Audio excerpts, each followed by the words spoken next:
बिस्मिल्लाहिर्रहमानिर्रहीम। अस्सलाम वालेकुम। Welcome back to my channel. उम्मीद करती हूँ आप सब ठीक होंगे।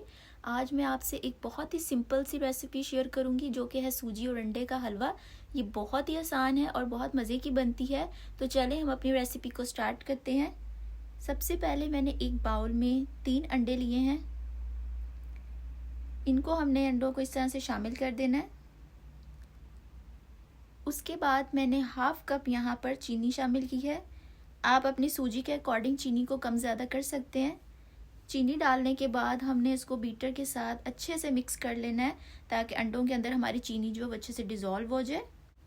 यहाँ पर मुझे कोई 5 से 6 मिनट लगे थे और मेरी चीनी जो है अंडों के अंदर डिज़ोल्व हो गई थी। उसके बाद मैंने एक पैन लिया, उसमें मैंने 4 to 5 टेबलस्पून देसी घी के लिए। देसी घी डालने से हलवे का बहुत अच्छा टेस्ट आता है। अगर आपके पास अवेलेबल नहीं है तो आप ऑयल भी शामिल कर सकते हैं।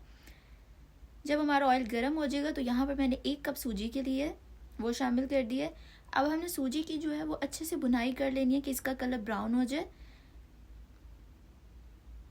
हमने इसको लो टू मीडियम आंच पे पकाना है। ये यहाँ पर सूजी का कलर ब्राउन हो गया था तो उसके बाद मैंने यहाँ पर जो अंडे और चीनी का बैटर बनाया था हमने वो शामिल कर दिया है।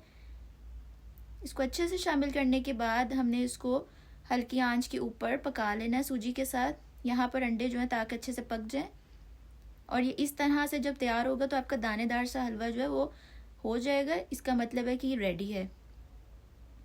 आप जो भी पसंद करें इसके अंदर ड्राई फ्रूट शामिल कर सकते हैं, बादाम, काजू, पिस्ता, जो आपको पसंद है आप इसमें शामिल कर लें।